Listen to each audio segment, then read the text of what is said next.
Assalamualaikum warahmatullahi wabarakatuh. Balik lagi di channel YouTube Afif Safi, pakar bola, komentari sepak bola dengan kesotauan. Salam sehat semua, semoga lu dalam keadaan sehat. Terima kasih buat teman-teman yang udah like, komen, dan subscribe channel YouTube gua. Terima kasih yang udah dengerin podcast bola banget di aplikasi Noise tiap Jumat juga. Terima kasih udah dengerin, yang udah gabung masuk ke grup Telegram. Terima kasih juga udah gabung ya. Silahkan berdebat, berargumen, tapi jangan tolol karena ada rule-nya di situ, oke?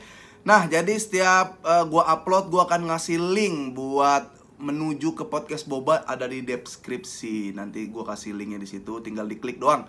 Nah, dan hari ini gua akan ngebahas Barcelona yang berhasil menang lawan Elche 3-2. Ini Barcelona pasti kebobolan lah. Nah, gua akan ngebahas bagaimana jalannya pertandingan, mereview bagaimana pertandingan berlangsung, dan update-update terbaru seputar Barcelona. Oke, jadi mungkin lu udah nonton, nonton live-nya, dan lu udah dengerin konten-konten kreator bola lainnya tentang Barcelona Elche. Seperti biasa, Barcelona main 4-3-3. Tapi bukan Des di fullback kanan, dia pasang Araujo ya. Terus di fullback kiri Jordi Alba udah bisa main walaupun belum fit banget kelihatan ya. Beberapa kali hilang bola, duel-duel masih kalah, dan memang udah agak turun staminanya. Nah, di tengah De Jong masuk duluan, Busquets, ada juga Gavi yang main oke. Nah, ada Abdi, siapa namanya tuh tengah di striker murninya, Jude Gla dan Dembele. Ini udah mulai oke kombinasinya menurut gua.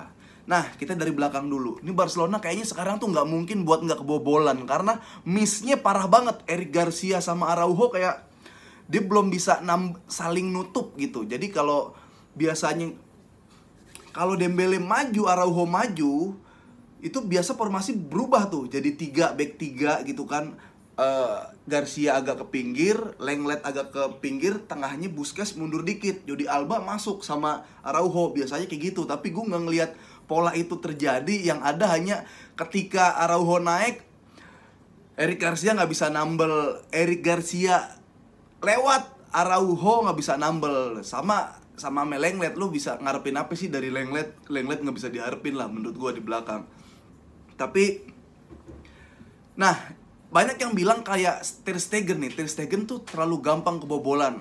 Oke, untuk match semalam tuh oke lah, dia gampang buat kebobolan. Beberapa kali shoot, tercipta 2 gol tuh ya nggak masuk akal buat kiper. Tapi lu lihat dong, kalau lu bandingin sama De Gea misalkan, ya oke, MU backnya bapuk, tapi nggak se apa ya. Kalau ketika De Gea lawan musuh itu nggak sampai 1 lawan 1, nggak sampai bola yang 90% gol. Golnya beda. Kalau misalnya bapuk-bapukan, MU sama Barcelona lebih bapuk Barcelona belakangnya malah. Jadi untuk Ter Stegen gue masih percaya lah sampai sekarang ya. Untuk Ter Stegen masih percaya sampai belakang. Backnya aja nih, backnya tuh dia kayak mau beli Bartra. Gue bilang Bartra itu back pelan larinya gitu kan.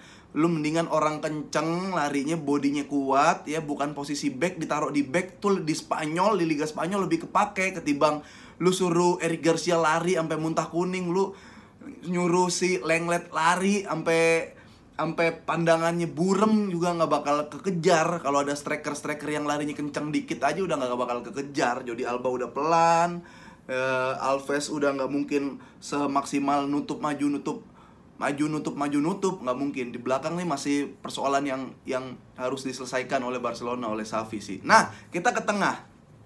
De Jong main ya so-so. Maksud gue kayak kadang lu bagus, kadang enggak. Tapi untuk kemarin tuh kayak ada beberapa peluang yang harusnya bisa digolin sama De Jong, nggak gol gitu. Dan kalah duel ya udah pasti gitu. Nah, yang menarik, gue kredit banget sama Gavi nih udahlah ya, Ricky Puig mati lah menurut gue. Karena golnya Gavi kelas banget. Gol Iniesta kalau lu lihat dari tengah ya, nyodok ke dalam, diberi bola dari luar kotak penalti, kayaknya diberi gol. Ini hal yang nggak bakal bisa dilakuin sama Ricky Puig ya. Jadi kemarin gue lihat ada berita kalau Gavi itu ya, kaki sepatunya Gavi itu dari dulu nggak pernah bisa ngikat tali sepatu. Jadi kalau sering tertangkap kamera, Gavi tali sepatunya nggak diikat. Tapi mainnya kayak sekarang, oke lah, masih oke, passing masih bagus, ngotot tabrakan mau, umpan bagus, shoot juga kadang-kadang udah ikutin instruksi Safi untuk sering melakukan shoot, dia nge-shoot, udah oke. Nah, jadi sepatunya nggak usah diikat, nggak apa-apa ya kalau Gavi. Nah, kalau Ricky Puk, diikat aja kakinya, dua-duanya diikat, biar nggak main bola. Biar nggak main bola. Nah, di depan gue lebih mending kayak Jude Gla gitu kan. Jude Gla striker akademi, tapi mainnya pasti aja lah, nggak banyak gaya, nggak, ya udah di striker nunggu bola, kalau ada peluang golin gitu kan, nggak kotak-kutik udah nggak. Nah, Abdi, menurut gue Abdi nih, dia masih pas egoisnya. Untuk takaran wing, egois kayak Abdi masih pas. Beberapa kali harusnya dioper tapi nggak dioper, dan akhirnya dia bisa ngelewatin musuh. Beberapa kali dia nusuk ke jantung pertahanan, masih oke lah. Nah, Dembele aja kadang, Dembele tuh gue ngeliat tweetnya orang-orang Barcelona kayak Dembele ini saking sering nipunya, dianya sendiri sampai ketipu. Wah, gue nggak tahu dah Dembele harus kita apain. Tapi untuk counter attack masih kepake lah orang-orang kayak gitu, oke? Nah, sekarang masalah permainan. Barcelona babak pertama dahsyat main, langsung gol 2 gol.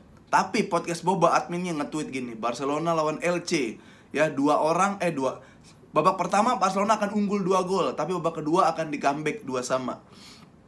Bener aja di comeback. Yang lagi-lagi masalah yang kita lihat, ya, Lenglet agak telat nutup, Garcia agak telat nutup, murni gol pertama kesalahan back, dan gol kedua juga. Lu ngeliat gol kedua, umpan dari pojok, kok bisa sebuah tim tuh empat-empatnya back maju kemari, lupa ada orang di belakang, akhirnya bisa digolin sama orang di belakang. Gua nggak ngerti sih kayak gitu tuh, koordinasi kayak gitu yang harus sudah mulai dihilangin sama Barcelona, yang harus Xavi harus sadar akan hal-hal kayak gitu tuh. Ya, lu golin 2, kebobolan 2 masih sering. Jadi Barcelona tuh selagi masih 2 gol unggul 3 gol masih rawan, menurut gua masih rawan di comeback ya. Bahkan masih ada Messi pun masih rawan di comeback. Jadi mending gol sebanyak-banyaknya lah, karena kebobolan itu pasti buat Barcelona. Nah, menarik ketika Nico masuk, Ricky Puk masuk. Untung Mingueza nggak masuk. Gue udah bilang nih, Ricky Puk masuk mati nih Barcelona nih, bener aja kan. Dari 2-2, ternyata yang golin itu Ricky Puk dan si Nico. Ricky Puk dan Nico, goblok, nggak mungkin Ricky Puk. Yang golin itu Gavi dan Nico. Yang jelas-jelas dia adalah juniornya Ricky Puk. Ricky Puk nih kemana ketika dia jadi junior, ya? Ricky Puk nih gimana di saat Ricky Puk masih junior, seniornya tapi nggak ngapa-ngapain tuh, kemana gitu. Jadi udahlah, matilah, mendingan gue bilang si Ricky Puk udah nggak ada tempat gitu kan. Kalau ada tim yang mau Ricky Puk ya masih oke lah, lu jual kayak lu loan, nggak apa-apa ya. Gue udah cukup ada Gavi, ada Nico. Kalau mau beli ya gelandang-gelandang petarung, gelandang-gelandang ngotot daripada Ricky Puk. Karena gue bilang gini, Ricky Puk Barcelona, gue cukup sedih ngefans sama Barcelona gara-gara ada Ricky Puk. Lu bayangin udah segitunya gue. Karena yang namanya Koeman tuh emang harus dibuang gitu. Kayak apa yang menyebabkan Ricky Puk jadi pemain penting untuk seorang gelandang? Gelandang harus bisa passing, di passingnya salah-salah. Ada beberapa kali kalau lu ngeliat nonton jeli yang harusnya di passing jadi peluang, dia nggak passing. Ada yang beberapa kali harusnya dioper, dia nggak ngoper, jadi ditabrak. Badan terlalu kecil buat seorang gelandang, apalagi lu main di kualitas Eropa nanti. Itu terlalu kecil buat seorang Ricky Puk. Passing jelek, bertahan juga jelek. Kenapa nih orang harus ada di lapangan? Gue masih belum tahu, selain nggak ada pilihan lagi. Makanya kesian banget Xavi kalau pemain-pemainnya kayak gini. Gue kemarin bilang 2-2 Barcelona mau mainin siapa lagi? Sisanya cadangannya sampah semua. Jadi ya udah. Sekarang ada back yang mau datang, Marc Bartra kan juga akademi Barcelona. Dia pernah kuat Barcelona tapi larinya pelan, ya tinggal di sprint aja sama pemain-pemain Liga Spanyol. Jadi belum ada signifikan banget. Ada kabar yang kalau misalkan berhasil menjual Coutinho, Umtiti, dan Luuk de Jong, maka Barcelona bisa mendapatkan Haaland. Ya silakan, Coutinho pergi, kita udah nggak pakai juga. Sekalian jadi noda aja gitu Coutinho, kayak gue mau balik lagi, gue mau berusaha lagi. Nggak usah deh Coutinho, udah lu jadi noda aja, kira-kira kayak gitu.